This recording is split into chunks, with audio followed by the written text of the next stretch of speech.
Some truths don't scream, they whisper, in the quiet of your own mind. When the world is finally still, and the noise of proving and performing fades, a deeper knowing begins to rise. Confidence isn't something you achieve, it's something you remember. And not just any kind of confidence, the kind that doesn't shake when circumstances shift, the kind that doesn't vanish when someone doubts you, the kind that lives deeper than your voice, your resume, or your bank account. A sacred certainty, one that grows not from what the world says about you, but from what you finally dare to assume about yourself. Most people try to build confidence like a wall, brick by brick, approval, success, titles, likes, compliments. But no matter how high it rises, there's a secret fear underneath. What happens if it all falls? What happens if I lose the job? If they stop loving me? If I fail in public? That's the fragile confidence the world taught you to chase. But it's not the one your soul is asking for. It's not the one that frees you. Neville Goddard turned this pursuit inside out. He said, "Confidence isn't something you earn by proving. It's something you create by assuming, not in arrogance, in inner clarity. The moment you feel yourself as already fulfilled, when you assume the end is real, your being shifts, your body relaxes, your chest softens, your eyes sharpen. The world hasn't changed yet, but you have. And that is what manifestation really is. It's not magic, it's not luck. It's the inner certainty that who you've become inside will not be denied on the outside. And the beauty is, it doesn't begin with success. It begins in silence, in imagination, that sacred theater within you where you can choose to see yourself walking already healed, already chosen, already safe, already prosperous. And the moment you feel it real, something unlocks. You start trusting yourself again, not because life gave you proof, but because you dared to live from the unseen. And when that feeling becomes familiar, confidence is no longer a performance. It's a frequency. You don't hype yourself up. You remember. You embody. You are. Joe Dispenza explains this beautifully through the lens of neuroscience. Your brain doesn't care if what you imagine is real or not real. It responds to vivid emotion and repetition. Your nervous system changes before the event happens, which means you can train your body to feel confident now, to walk like it's already done, to speak like you already trust yourself, to act like you've already returned home to your true identity. And that's what this moment is for. Not more effort, not more performance, just an invitation to realize that manifestation isn't just how you get what you want. It's how you become the one who always had it. The one who doesn't need permission to stand tall, the one who no longer waits for evidence to feel whole, the one who remembers, confidence isn't the reward, confidence is the cause. So in this video, we're not going to build confidence. We're going to reveal the one that already exists beneath your striving. We're going to walk through 10 sacred mirrors of manifestation, 10 ways the practice of living from the end unlocks the version of you that no longer doubts. And you'll see that each time you imagine with conviction, each time you refuse to negotiate with your old identity, you're not just manifesting things, you're manifesting yourself. Let's begin. Confidence doesn't come from effort, it comes from embodiment. But most people are caught in a loop of effort, repeating affirmations they don't believe, smiling through fear, pretending to feel certain when inside they're still whispering, "I'm not enough." It's not that they're doing it wrong. It's that they've been taught to chase the effect instead of embodying the cause. They try to feel confident like someone trying to feel warm in a cold room, by thinking about the sun instead of lighting a fire inside. Neville Goddard spoke directly to this. He said, "Don't chase the feeling. Live from the end. Step into the identity of the one who no longer needs to feel confident, because they already are what they desire to be. There's no performance, no pretending, just presence." Confidence, then, is not an emotional spike. It's a byproduct of spiritual clarity. When you assume the state of the fulfilled version of you, the confidence is already baked into the assumption. You don't have to reach for it. It's there, waiting for you to wear it. Think of an actor on stage. She doesn't try to feel like the character. She becomes it. She puts on the role like a second skin. Her posture changes. Her voice shifts. Her entire energy bends to the assumption that this is who she is. She's not acting from the outside in. She's living from the inside out. And that's what real manifestation is. not forcing a new emotion, but selecting a new identity and letting the body follow. So if you've been trying to feel confident, trying to repeat the right words, stand in the right pose, summon the right energy, pause, breathe. That effort is already proof that you don't trust the state yet. Instead, dare to become the version of you who no longer needs to try. Let go of the trying. Step into the knowing. It's not about pushing, it's about allowing. Confidence arises naturally when you stop arguing with the truth of who you already are. And maybe right now you don't believe that version exists. Maybe you've been told your whole life to earn it, to prove it, to wait for the world to reflect it back. But what if the mirror is broken until you change the reflection? What if the world is waiting for you to decide, deep in your bones, that it's already true? Then the outer will bend, not before. You don't create confidence by wishing for it. You remember it by stepping into the life where it's already yours. And that life begins in the imagination. Insecurity is not a flaw. It's a side effect of living as if the world knows more about you than you do. When your sense of self depends on feedback, applause, or results, confidence becomes conditional and fragile. One negative comment, one missed opportunity, one moment of silence from the universe, and everything collapses. Why? Because the source of power was never within. It was outsourced, leased from external proof, borrowed from circumstances.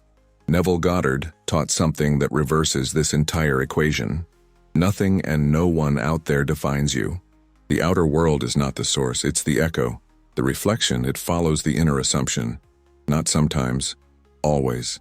And so the moment you need proof before you believe, you've already surrendered your power. You've already told the mirror, show me something different and then I'll change. But the mirror can't go first. You do. This is why so many people feel like they're chasing smoke, because they're waiting to feel secure only after the money comes, the relationship lands, the goal is reached. But the paradox is this: the very energy of waiting to believe is the energy that delays the arrival. In the quantum field of assumption, belief is not the effect. It is the cause, the seed. And when you plant that seed, you don't keep digging it up to see if it's growing. You trust the soil. You trust your inner authority more than your current results.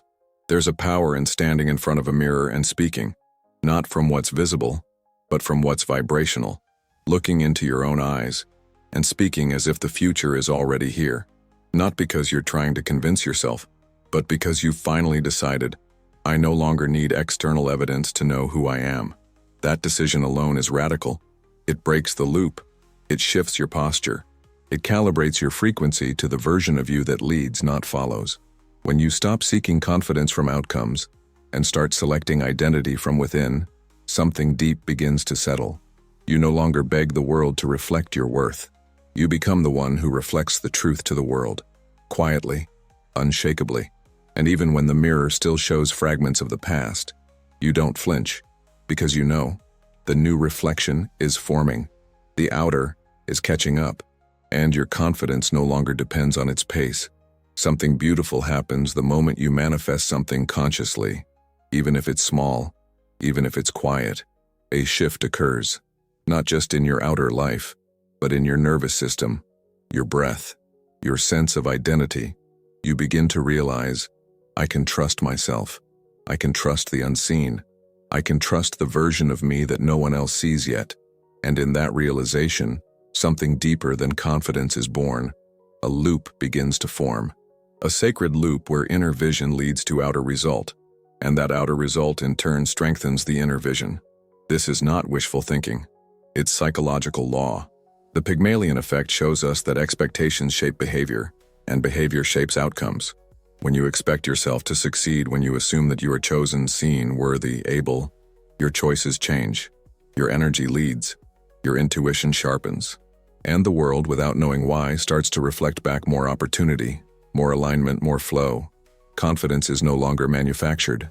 It's lived. And once you experience this, even once, it plants a seed.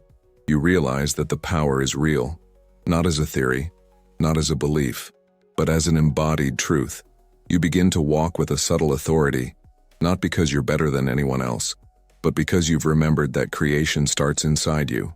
You've tested it, and it worked. And so, You trust. And in that trust, your decisions become bolder. Your desires become cleaner.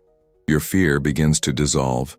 Many entrepreneurs, creators, artists, those who lead from imagination, have spoken of this, not always in spiritual language, but in practice.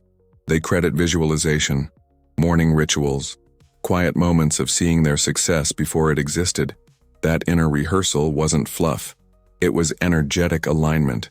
And the more they aligned, the more they acted from truth instead of panic. And the more they acted from truth, the more life met them there. So the confidence grows, not from effort, from experience. Manifestation becomes your teacher. Every fulfilled desire is a mirror saying, "See, you're not crazy. Your vision is valid. Your power is real." And every delay becomes a lesson in patience, not punishment. Because now you know, what you assume with faith will find its way to you. Maybe not on your timeline, but always on truth's timeline. And that is what makes this loop sacred. It's not a circle of control. It's a spiral of trust. You imagine, you feel, you align, reality responds, and now you feel more deeply, you imagine more clearly, you align more completely, and the spiral rises, confidence not as a goal, but as a side effect of alignment, as the natural breath of someone who no longer doubts what lives within. Before we continue, pause with me for just a second. If something inside you is already recognizing this truth, if a quiet yes is rising in your chest, check the pinned comment when you feel ready. There's something there meant to meet you at this exact level of awareness. You'll know why when you see it. Now, let's go further. The body remembers everything, even the things you've never lived, at least not yet. Your nervous system doesn't wait for physical evidence to respond. It responds to what you feel as real, to what you repeat in imagination with emotional intensity. And this is where the bridge between science and spirituality becomes undeniable. Because what Neville Goddard taught through assumption and feeling, Joe Dispenza confirmed through brain scans and biology. When you rehearse the future with vivid presence, your body begins to live it now. This means your heartbeat, your breath, your posture, all of it starts aligning with the frequency of the version of you that already exists in potential. And when your body accepts that version as real, the mind follows. Then the world begins to shift, not because you pushed, but because you attuned. And this attunement isn't dramatic. It's subtle. It's 3 minutes of seeing the scene. 3 minutes of stepping into the end. Not begging, not hoping, just allowing the new self to become familiar. This is the quiet revolution most people never see, because they're still trying to manifest from the neck up, thinking about change, reading about change, waiting for change. But the body must feel it. The chemistry must shift. The old emotional signatures, fear, hesitation, need, must dissolve into a new electromagnetic code, one of clarity, one of trust, one of gentle certainty that says, "This is who I am now, not someday, now." Neville called it feeling it real. He knew that imagination wasn't fantasy, it was creation. That when you saturate yourself in the end state, when you step into it so deeply that your body can no longer tell the difference between what's imagined and what's actual, that's when the bridge of incidents begins to unfold. And that's when confidence becomes automatic. Not because you convinced yourself, but because your entire being is now vibrating in coherence with the outcome. There is no need to force it, no need to manipulate your mind. Just a gentle invitation each day to close your eyes and see differently, to walk through the scene where it's already done, to feel the weight of it in your chest, the ease in your shoulders, the smile that arises without effort. This practice is not a trick. It's a neurological training, a spiritual rehearsal, a return to the version of you who already lives in the field of infinite possibilities and is simply waiting for your nervous system to catch up. So if your confidence has felt shaky, understand. It's not because you lack courage. It's because your body still thinks you're the old self. But the more you rehearse the new, the more you breathe it in, the more you allow your system to anchor in the truth, the more natural it becomes. Until one day, without even trying, you realize you're not pretending anymore. You're simply being. And that is confidence. Not as an act, but as a state of becoming. There's a kind of confidence that looks strong, but collapses in silence. The kind that shines in front of others but fades the moment the room is empty. The kind that feeds on titles, beauty, attention, and approval, but starves when those things are taken away. This is borrowed confidence. It wears the right clothes, says the right words, performs the right identity, but underneath it trembles, because its foundation was never internal. It was always dependent. You've probably seen it. Maybe you've lived it. The surge of power when things are going well, followed by the crash when something slips. The high of being recognized, followed by the anxiety of keeping up the image. This is the trap the world seduces us into. Become more, so they'll see you. But Neville Goddard whispered a deeper truth. Assume more so you can see yourself. The difference is everything. Because when confidence is built from assumption that you already are who you desire to be, it doesn't need protection. It doesn't need proof. It simply exists, quietly, unshakably. It becomes the ground you stand on, not the costume you wear. And when challenges come, and they will, that kind of confidence doesn't break. It deepens, because it's not trying to impress anyone. It's trying to remember. Neville often used the metaphor of building on rock versus sand. A house built on sand may look beautiful, but one storm, and it crumbles. A house built on rock may seem less glamorous from the outside, but it endures. The rock in this case is identity, not the identity given to you by society or shaped by your past, but the one you choose, the one you assume, the one that lives in imagination long before it shows up in the world. And the beauty of this truth is that no one can take it from you. The world can shift, circumstances can rise and fall, but if your confidence lives in who you've assumed yourself to be, if it comes from within, then you're no longer at the mercy of outcomes. You become the cause, not the effect. So the next time you feel a dip in your confidence, ask gently, was I building on sand? Was I relying on something outside me to feel strong? And if the answer is yes, there's no shame, just an invitation to return to the rock, to the assumption, to the sacred knowing that your value, your power, your presence was never meant to be borrowed. It was always meant to be remembered. There's a hidden tension that lives inside many people, a subtle war between what they desire and who they believe they are. On one hand, there's the dream, the abundant life, the healed relationship, the unshakable peace. On the other hand, there's the silent voice that says, but that's not who I am. This is identity dissonance, the energetic gap between what you want and who you're still identifying as. And as long as that gap exists, manifestation will always feel like reaching. Neville Goddard's entire message can be distilled into one profound truth. You do not manifest what you want, you manifest what you are. And to become what you are, you must align identity with desire, not as an act of pretending, but as an act of remembering. Because the version of you that already has what you seek, it exists, in potential, in imagination, and the only thing standing in the way is the old self-image that hasn't been released. There is nothing wrong with you for feeling this tension. It's human. It's expected. Most of us have been trained to desire from lack, to wish for something and simultaneously affirm our separation from it. I want more money often hides the belief, I am not the kind of person who can have it. I want love is often entangled with, I'm still too broken to be worthy. And so we live in contradiction, yearning for one thing while embodying its opposite. This is where the real work begins.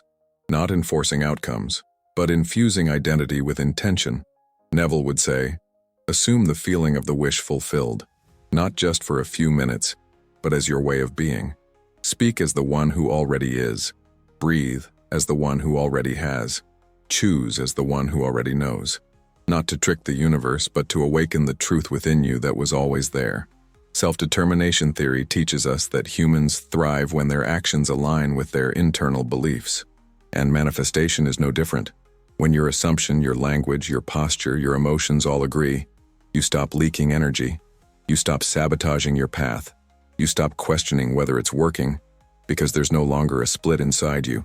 So if you felt blocked, if you felt like manifestation almost works but never fully lands, look here, gently, without shame. Ask, am I still identifying as the one who lacks? Am I still waiting for something outside me to give me permission to feel like it's mine? And if the answer is yes, don't run from it. Just begin. Begin to rewrite the sentence.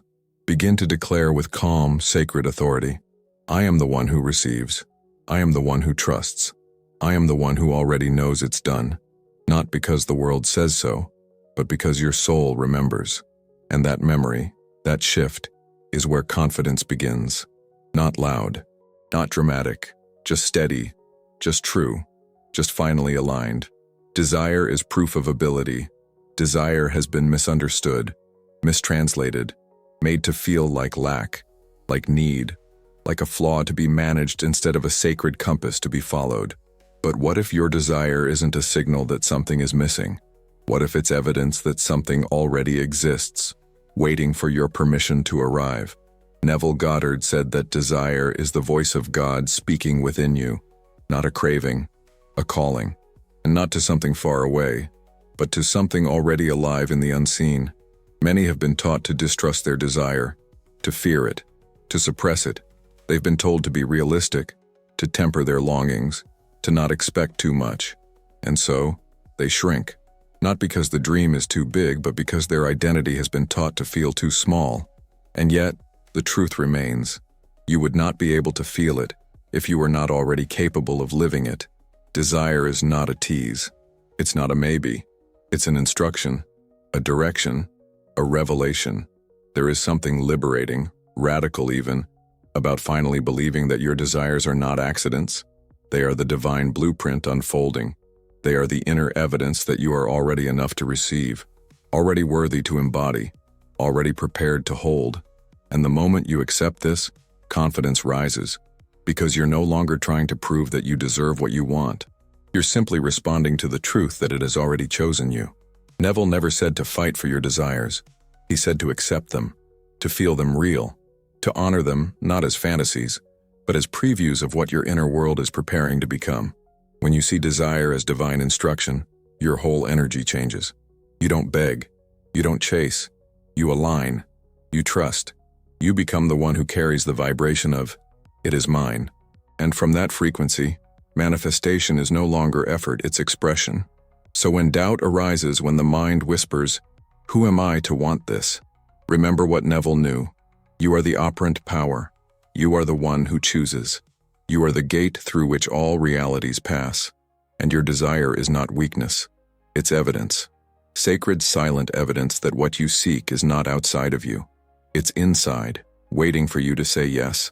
Say it, not with noise, but with knowing. Say it with your being. Say it with your breath. Say it by allowing the confidence to emerge, not from ego, but from remembrance, that you are not asking for too much. You are simply ready to receive what was already yours. Confidence isn't born in dramatic moments. It doesn't arrive with thunder or lightning. It unfolds quietly like the way a tree grows, so slowly, so steadily, that you only notice the change when you pause and look back. Most people are looking for intensity, a breakthrough, a surge of power that will finally make them feel like they've arrived. But manifestation isn't built in spikes of energy. It's built in rhythm, in return, in daily remembrance of who you already are. Neville Goddard spoke often about naturalization, about how repetition creates familiarity, and familiarity becomes truth. You don't have to convince yourself over and over again. You just have to repeat the feeling until it becomes the only version you know. That is how identity settles in. Not in a single moment of faith, but in the continued decision to return. Return to the end. Return to the vision. Return to the self that already has what you've asked for. Think of the pianist. She doesn't practice once and declare herself a master. She returns to the keys every day, not with pressure, with presence. She allows the music to become muscle memory. The same is true for you. When you return even for a few minutes each day to the self that has already received, your body begins to believe it. Your nervous system begins to expect it. Your energy begins to align. And from that place, confidence no longer needs to be generated. It becomes who you are. So if you've ever said, "I've tried this," and felt discouraged when nothing happened, understand this. Trying once is not alignment. Intensity is not the same as embodiment. You can feel something deeply in one moment, but if you abandon that feeling the next day, the old self returns. Consistency isn't just about discipline. It's about loyalty. Loyalty to your new identity. Loyalty to the future that is already reaching for you. This is where most people give up. Not because manifestation doesn't work, but because they confuse delay with denial. But what if nothing was being denied? What if the delay is simply the time required for the new self to root deeply enough that it cannot be shaken? What if every moment of consistency is not a waiting game, but a strengthening of your foundation? You do not need to be perfect. You do not need to feel powerful every day. You only need to return. Return to the assumption. Return to the image. Return to the feeling that this is already done. Not because you're trying to manifest harder, but because this is now your home. And the more you live from there, the more natural it becomes, until one day, without even realizing it, you'll look around and see the reflection has caught up, not as a reward, but as a mirror of the self you chose to be every single day. We've been taught that confidence is loud, that it must roar, that it should arrive with fireworks and certainty and charisma, but the truth is much softer. Confidence in its purest form is not a performance.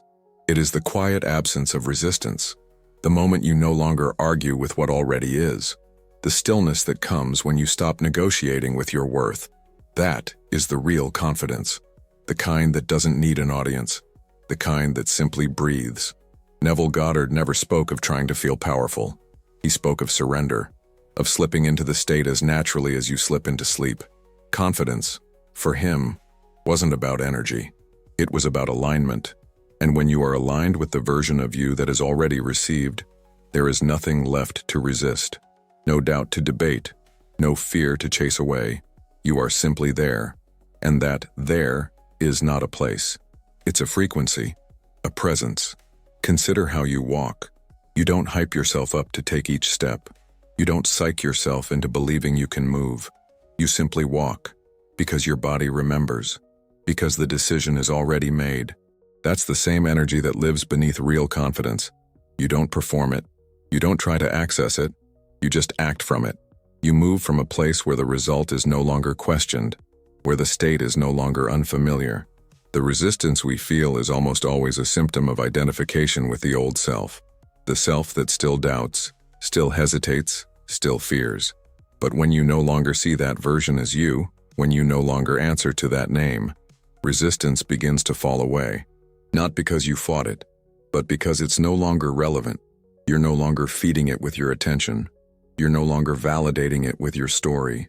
There's a deep relaxation that comes with this kind of confidence. It doesn't spike. It doesn't fluctuate. It holds, like gravity, like breath. And from this place, everything changes. You speak differently. You decide differently. You move without explaining. You trust without evidence. Because you're no longer proving anything. You're just being. So the next time you search for confidence, don't look for noise. Don't wait for the fire. Listen instead for the silence. The place where doubt has grown quiet. The place where the new identity doesn't shout, but simply exists. That is where the real shift happens. Not through more doing, but through the gentle releasing of everything that says, you are not yet enough. You are. You have been. And when you stop resisting, you will feel it, effortlessly, naturally, like a truth that never left you, only waited for you to stop pushing and start allowing. There's a quiet turning point in the journey, when you stop waiting for reality to change and begin living as if it already has. Neville Goddard called the world yourself pushed out. It's not reacting to what you want. It's reflecting who you are being, and the mirror never lies. It only echoes the image you've embodied. When you still seek validation from the outer world, confidence feels fragile. But when you recognize that what you see is just feedback from past assumptions, something softens. You stop arguing with appearances. You begin choosing identity over evidence. And that choice makes you powerful. You wouldn't scold a mirror for your expression. You'd shift your face. The same is true in manifestation. Confidence blooms not when the world agrees, but when you stop needing it to. You live the end, you assume the state, and the reflection must follow. This is the final shift.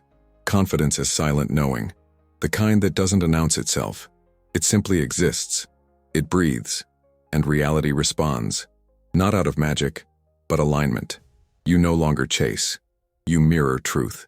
You lead, and the world follows. Manifestation proves you can trust yourself. Confidence begins the moment you stop seeking and start embodying. Neville Goddard taught that manifestation isn't about getting, it's about remembering that you are the cause. Joe Dispenza shows that when the body feels the imagined as real, trust becomes your natural state. You no longer wait for evidence, you move from knowing. Manifestation becomes proof, not of wishful thinking, but of your power to choose and become.